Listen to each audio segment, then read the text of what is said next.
Hi friends, ഞാൻ ഇന്ന് വന്നിട്ടുള്ളത് എണ്ണയിൽ വറുത്തെടുക്കാത്ത ആവിയിൽ വേവിച്ചിട്ടുള്ള ഒരു പലഹാരത്തിൻ്റെ റെസിപ്പിയുമായിട്ടാണ്. വളരെ എളുപ്പത്തിൽ നമുക്ക് തയ്യാറാക്കി എടുക്കാൻ പറ്റും. ഇത് കുട്ടികൾക്കും മുതിർന്നവർക്കും ഒരേപോലെ കഴിക്കാം. അപ്പോൾ അതെങ്ങനെ തയ്യാറാക്കുന്നതെന്ന് കാണാം.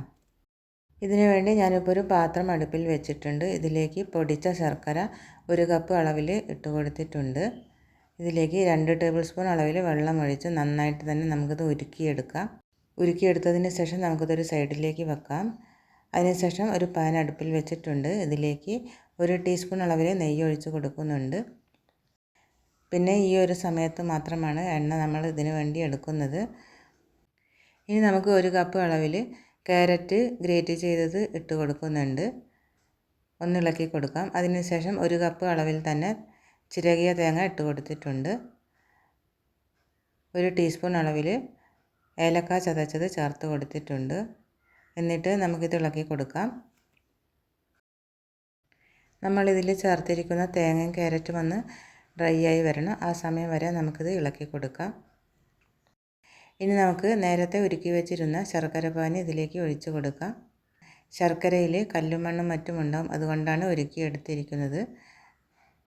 നമ്മൾ ശർക്കരയിൽ വെള്ളം ചേർത്തിട്ടാണല്ലോ ഉരുക്കിയെടുത്തിരുന്നത്. ആ വെള്ളം ഒന്ന് ഡ്രൈ ആയി വരണം. ആ സമയം വരെ നമുക്കിത് ഇളക്കി കൊടുക്കാം. ഡ്രൈ ആയി വന്നിട്ടുണ്ട്. ഇനി നമുക്കൊരു പാത്രത്തിലേക്ക് മാറ്റി കൊടുക്കാം. പാത്രത്തിലേക്ക് ഇട്ട് കൊടുത്തതിന് ശേഷം നമുക്ക് ഈ പാനിൽ തന്നെ 3 കപ്പ് അളവിൽ വെള്ളം ഒഴിച്ച് കൊടുക്കുന്നുണ്ട്. ഇതിലേക്ക് 1/2 ടീസ്പൂൺ അളവിൽ ഉപ്പിട്ട് കൊടുക്കാം. 1/4 കപ്പ് ക്യാരറ്റ് ചിരകിയത് കൊടുക്കാം. 2 ടേബിൾ സ്പൂൺ അളവിൽ തേങ്ങ ചിരകിയത് ചേർത്ത് കൊടുക്കാം. അതിനുശേഷം നമുക്കിതൊന്ന് ഇളക്കി കൊടുക്കാം.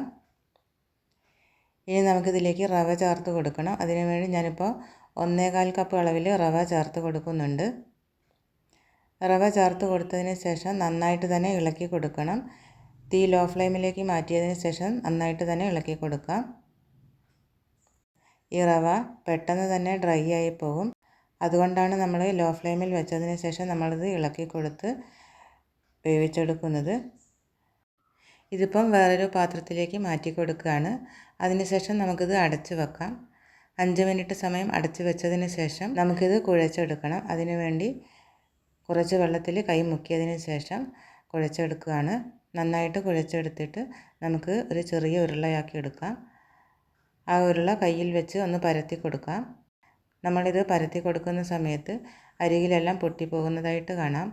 ഇതുപോലെ സൈഡിൽ പ്രസ് ചെയ്തുകൊണ്ട് പരത്തുകയാണെങ്കിൽ പൊട്ടിപ്പോകാതിരിക്കും. അപ്പോൾ കയ്യിൽ വെച്ച് നന്നായിട്ട് തന്നെ പരത്തി എടുത്തിട്ടുണ്ട്. ഇനി നമുക്കിതിലേക്ക് നേരത്തെ റെഡിയാക്കി വെച്ചിരുന്ന ശർക്കര മിക്സ് ഇതിലേക്ക് വെച്ച് കൊടുക്കാം. അതിനുശേഷം ഇതുപോലെ ഒന്ന് ഫോൾഡ് ചെയ്തിട്ട് സൈഡിൽ പ്രസ് ചെയ്ത് കൊടുക്കാം. ഇനി നമുക്കിത് നല്ലൊരു ഡിസൈനായിട്ട് കിട്ടണം. അതിനുവേണ്ടി ഞാനിപ്പോൾ ഒരു അച്ചെടുത്ത് വെച്ചിരിക്കുകയാണ്. അച്ചിൽ വെച്ച് കൊടുത്തതിന് ശേഷം ഇതുപോലെ ഒന്ന് പ്രസ് ചെയ്ത് അറ്റത്തായി ഇതുപോലെ കുറച്ച് ഭാഗം നിൽക്കുന്നതായിട്ട് കാണാം. അത് നമുക്ക് മാറ്റി കൊടുക്കാം. ഇതുപോലെ ഒന്ന് ആക്കി കൊടുത്തതിന് ശേഷം നമുക്ക് നല്ല ഡിസൈനുള്ള ഒരു പലഹാരമായിട്ട് കിട്ടും. നമ്മൾ വേവിച്ചെടുത്ത മാവ് കൊണ്ട് എല്ലാം ഇതുപോലെ ആക്കി എടുത്തിട്ടുണ്ട്. ഇനി നമുക്കിത് ആവിയിൽ വേവിച്ചെടുക്കണം. അതിനുവേണ്ടി ഒരു പാത്രം അടുപ്പിൽ വെച്ചിട്ടുണ്ട്. പാത്രത്തിൽ വെള്ളം ഒഴിച്ച് കൊടുത്തു. അതിനുശേഷം ഹോളുള്ള ഒരു പാത്രം ഇതിൻ്റെ മുകളിലായിട്ട് വെച്ചിട്ടുണ്ട്. ഇതിലേക്ക് കുറച്ച് നെയ്യ് പാത്രത്തിൻ്റെ ഉള്ളിലായിട്ടൊന്ന് ബ്രഷ് ചെയ്ത് കൊടുത്തിട്ടുണ്ട്. അതിനുശേഷം നമ്മൾ തയ്യാറാക്കി വെച്ചിരിക്കുന്ന പലഹാരം ഇതിലേക്ക് വെച്ച് കൊടുക്കാം. ഒരു 5-6 മിനിറ്റ് വേവിച്ചെടുത്താൽ മാത്രം മതിയാകും. അപ്പോൾ നമ്മുടെ ആവിയിൽ വേവിച്ചെടുത്ത പലഹാരം തയ്യാറായി കഴിഞ്ഞു. നിങ്ങളും ഇത് ട്രൈ ചെയ്ത് നോക്കുക. അപ്പോൾ നിങ്ങൾക്ക് ഈ റെസിപ്പി ഇഷ്ടമായെന്ന് വിചാരിക്കുന്നു. ഇഷ്ടമാവുകയാണെങ്കിൽ പ്ലീസ് ഒന്ന് സബ്സ്ക്രൈബ് ചെയ്യണേ. അടുത്ത നല്ലൊരു റെസിപ്പിയായി വരുന്നത് വരെ ബായ്.